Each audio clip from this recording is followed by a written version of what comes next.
Olá, amigos, boa noite. Quarta-feira, nós estamos aqui para falar um pouco da palavra de Deus. Pastor Ailton, Nova Vida de Vasconcelos. E se você ainda não é inscrito no nosso canal, dê o seu like, ou melhor, faça a sua inscrição. E lá no final do vídeo, dê o seu like. E vamos caminhar juntos. A pergunta que não quer calar: que fazer, Senhor? Essa é a pergunta que muitos estão fazendo a Deus nesse momento tão difícil para os brasileiros e para todo o mundo. Nós nunca tivemos algo assim, pelo menos que tenhamos vivido. Nos tiraram alguns valores, ou seja, o de estar juntos, comunhão. Roubaram de nós a nossa comunhão. E olha, comunhão é uma coisa muito enfatizada pelo Senhor Jesus Cristo. Comunhão quer dizer comer juntos. E nós, infelizmente, temos tido esse impedimento, graças a esse inimigo que se espalhou pelo mundo todo. Nos tiraram alguns valores nestes 6 meses, ou seja, a comunhão, o valor de socorrer o próximo. Caramba, a gente não tem como fazer visitas a uma pessoa doente, contaminada pelo vírus. Ou seja, os socorristas hoje são apenas os médicos e enfermagens, que estão diretamente ali à frente da batalha. E eu louvo a Deus pela vida deles e oro por eles, para que eles tenham força e continuem investindo contra a morte. E nós vemos também que perdemos o valor de abraçar. Mesmo que encontremos alguém, não podemos abraçar. Criaram aí um método de cumprimento que é assim ou assim. Ou antigamente era assim. Meu Deus do céu. Você percebe como, lamentavelmente, as coisas mudaram e nos proporcionaram o medo. Caramba, como tem pessoas assustadas com medo. O medo, e eu lembro de um depoimento de um médico. Esse médico estava fazendo um apelo numa Câmara Municipal a respeito do tratamento desses remédios que foram ventilados aí, que são eficazes na cura. E esse médico, ele foi bem sincero. Ele estava ali tentando convencer aos políticos que deveriam aprovar esse remédio, essa coisa toda. E ele falou com toda a sinceridade, ele falou: olha só, eu sou médico, mas eu tenho medo, da mesma forma que todo mundo tem medo.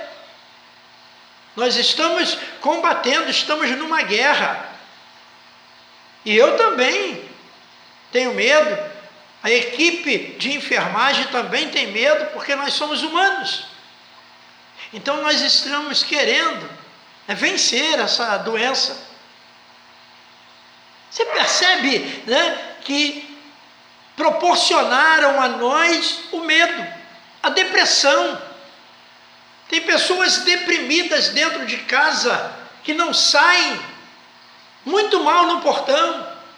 Se chegar alguém, sai correndo, com o terror da contaminação dessa coisa toda. Nos proporcionaram a morte. Quantas mortes já aconteceram?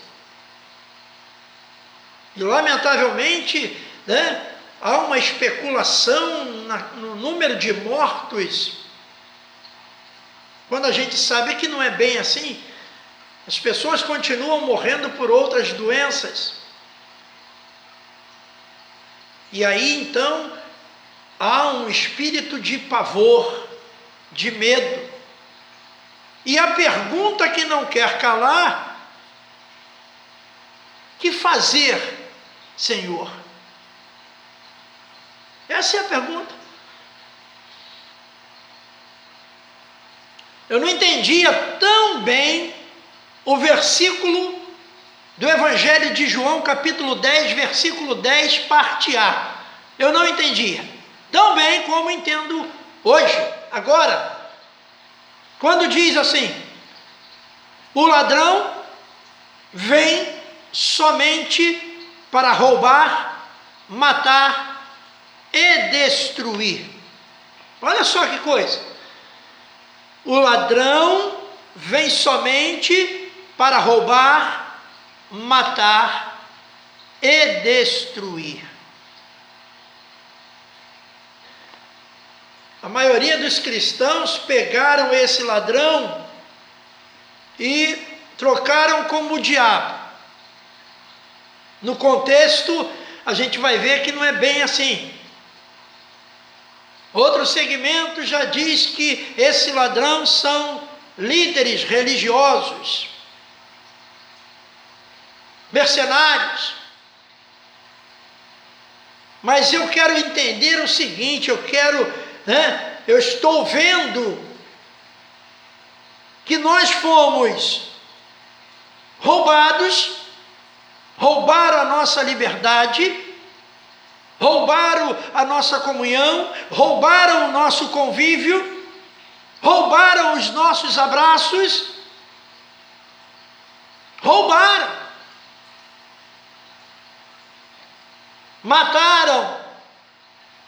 mataram tantas pessoas. Esse vírus matou milhares de pessoas. Então, roubaram, mataram e destruíram. Como tem destruído vidas? Como tem destruído o emocional? Então a igreja não pode ficar de braços cruzados. Nós precisamos reagir. E a nossa reação é a oração. Nós vamos a esse enfrentamento com a oração em nome do Senhor Jesus. Eu estou aqui para comissionar a você. Vamos orar, vamos buscar, vamos repreender este ladrão. Essa tem que ser a atitude da igreja. Eu sei que uma palavra de esperança, de fé, legal, bacana, mas nós precisamos reagir. Nós não podemos ficar acuados, amuados, como um porco castrado no canto da parede, engordando, não. A igreja precisa reagir. Dobra o seu joelho. Clama ao Senhor, separa um tempo durante o seu dia para colocar esse vírus maldito nas mãos do Senhor. O que fazer, Senhor? Reagir, orar. Atos, capítulo 2, versículo 37. Quando ouviram isso, ficaram muito comovidos e perguntaram a Pedro e aos demais apóstolos: que faremos, irmãos?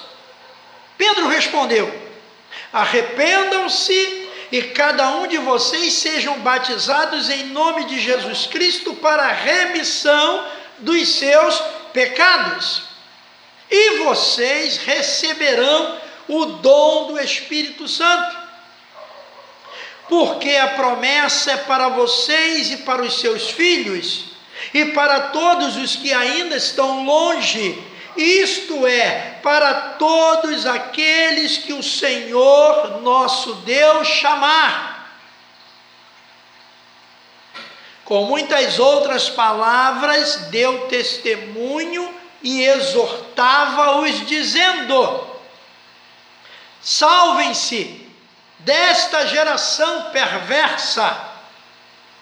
Então os que aceitaram a palavra de Pedro foram batizados, havendo um acréscimo naquele dia de quase 3.000 pessoas. Aleluia! Louvado seja Deus! No dia de Pentecoste, os judeus perceberam que não estavam realmente bem, apesar de seguirem todos os preceitos da lei. Você percebe? Eu vou lá de novo, versículo 37. Quando ouviram isso, ficaram muito comovidos e perguntaram, muito comovidos. Existem pessoas vivendo religiosamente, do mesmo jeito que está mostrando aqui, sem noção, viver em cima da lei de Moisés. Então nós percebemos que não temos que viver uma religiosidade, porque religião não salva ninguém. O único Salvador é Jesus Cristo. E precisamos atentar para isso. Devido à pregação, que nós vemos, que foi feita através de Pedro, nós vimos que, ouvindo eles estas coisas, você pode imaginar a pregação da salvação, a pregação de Jesus, a pregação de libertação.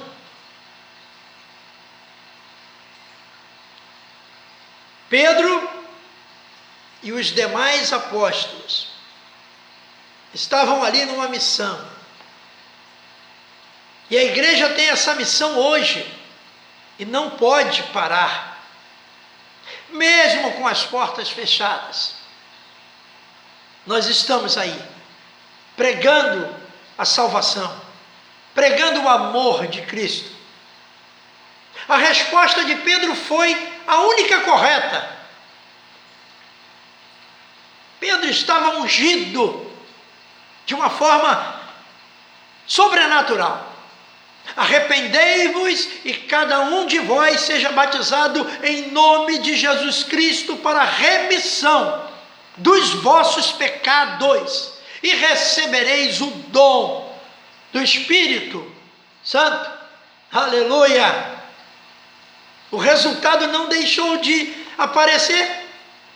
Então, os que lhe aceitaram a palavra foram batizados, havendo um acréscimo, gente, de quase 3.000 pessoas. Nós estamos no século 21 e, lamentavelmente, ainda existem pessoas que não receberam essa palavra que não receberam Jesus como Salvador de sua vida, de sua alma.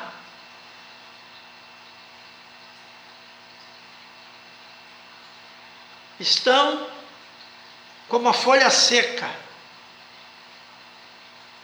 O vento sopra e a folha vai para tudo quanto é lugar, dando cabeçadas. Quase 3.000 pessoas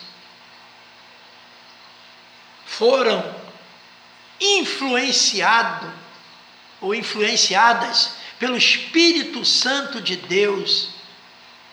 Esse Espírito que eu tenho nas minhas orações, pedindo a Deus para derramar sobre o Brasil, sobre o brasileiro, o Espírito de salvação.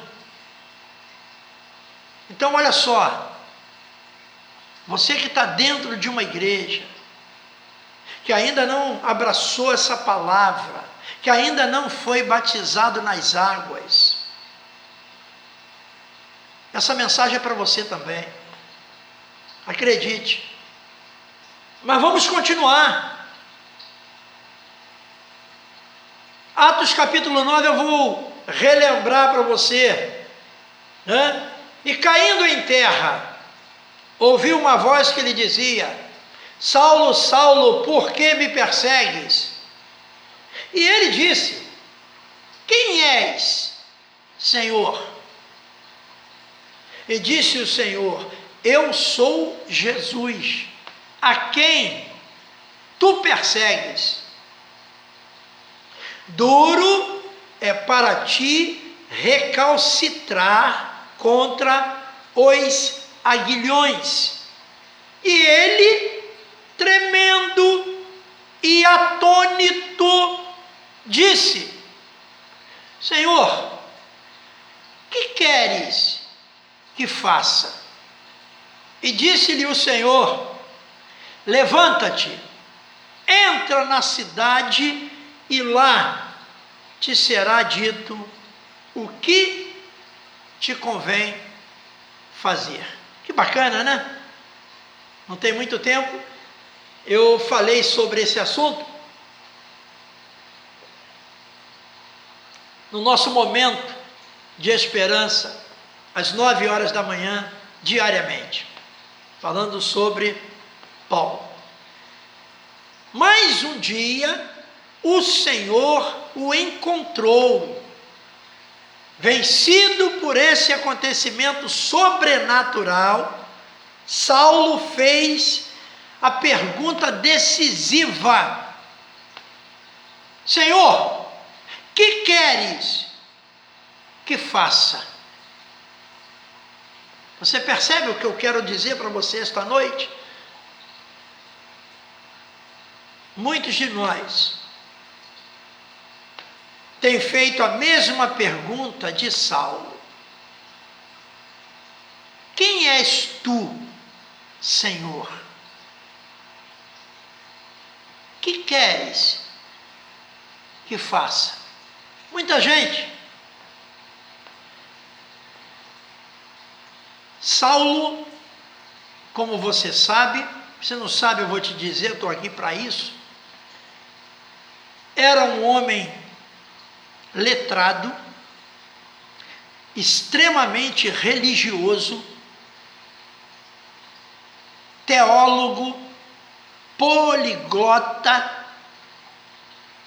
aprendeu teologia com o maior teólogo da época, Gamaliel. Era de uma família nobre, era rico. Você vê, vivendo a religiosidade, e perseguia os cristãos. E quando alguém persegue o cristão, persegue o Senhor Jesus. Por que me persegues? Viu? Perguntou ele. O próprio Jesus perguntou a Saulo: Saulo, Saulo, por que me persegues? Mas eu não persigo o Senhor. Persegue sim. Se você persegue o meu filho, a minha filha, está me perseguindo. Presta atenção nisso. A partir dessa pergunta, Saulo começou a sua vida espiritual. Está vendo? Talvez você precise iniciar ou reiniciar a sua vida espiritual. Pensa nisso. Olha, nós estamos aí há quase 6 meses nessa luta, nesse confinamento, nesse isolamento. Pessoas sendo contaminadas em casa, sem precisar sair. E nós, será que temos melhorado? Temos crescido? Ou temos recuado? Ou temos enfraquecido? A partir daí começou então. O que queres que faça? Pergunte isso a Deus esta noite, para que Ele possa dar a diretriz para a sua vida. Olha, você que está trabalhando demasiadamente, se cuida, buscai o Senhor. Talvez então, vou repetir, você precisa iniciar ou reiniciar a sua vida espiritual. Nós estamos sendo preparados, gente. Deus não abandonou a sua igreja, não. Deus não abandonou os cristãos, não. Nós estamos vivendo um preparo árduo, mas é um preparo.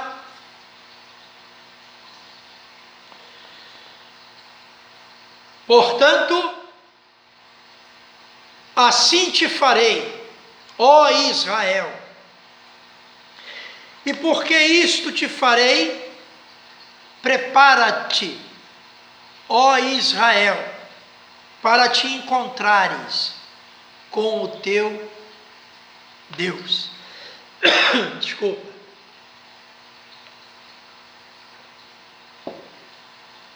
Livro de Amós, capítulo 4, versículo 12. Prepara-te. Essa palavra é para você. Se prepara para se encontrar com o Senhor teu Deus. Nós não podemos falhar. Nós temos que avançar. Vamos avançar. Vamos adiante. E se eu fosse Moisés hoje, eu faria a mesma coisa que ele fez. Ele perguntou a Deus: o que fazer? E Deus falou para ele, estou usando uma paráfrase para você entender. E Deus respondeu para ele: diga ao povo que marche. Então olha só, saia dessa prostração, reage, avance, marche.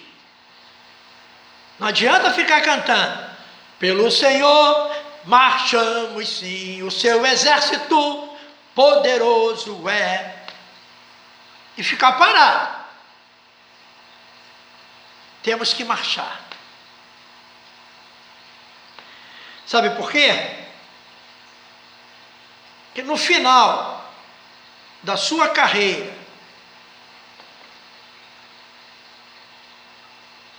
seja igual o de Paulo.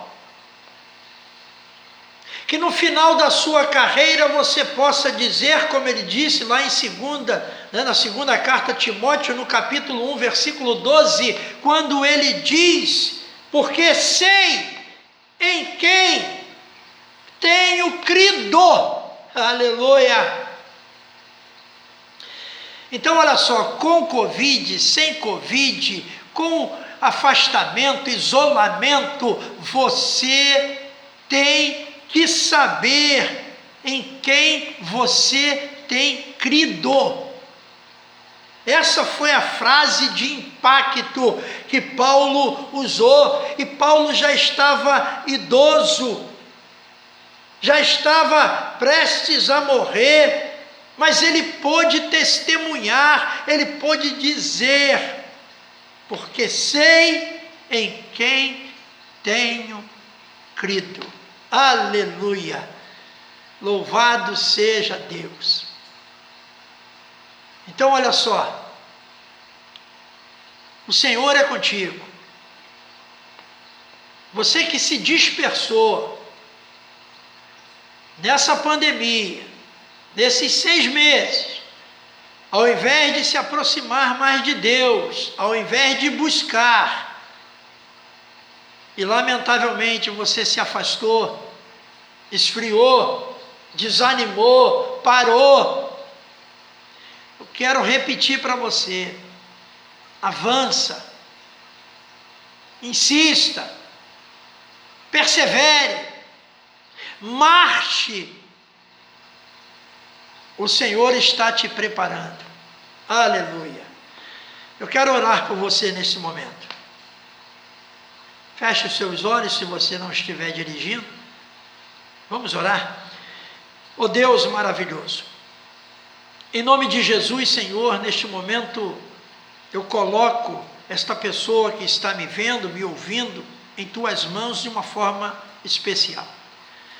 Essa pessoa que talvez esteja deprimida, porque não pode ver seus parentes, seus amigos, não pode sair. Essa pessoa, Deus, que lamentavelmente possa estar vivendo um medo, um pavor. Essa pessoa que desanimou, que ao invés de se aproximar, de te buscar, de participar com os irmãos, com os amigos, nos grupos, em todos os lugares, porque nós precisamos desta comunhão, pelo menos virtual. Mas quantos se afastaram, Deus? Impressionados, com medo. Toma essas pessoas em Tuas mãos. Manifesta sobre essas pessoas a Tua graça, a Tua misericórdia, o Teu poder. Anima essas pessoas, Deus. E eu oro com autoridade, no nome santo de Jesus. Amém e amém. Louvado seja Deus. Eu vou ficando por aqui, mas eu volto. Então, que Deus abençoe você, rica e abundantemente. Um grande abraço. Boa noite.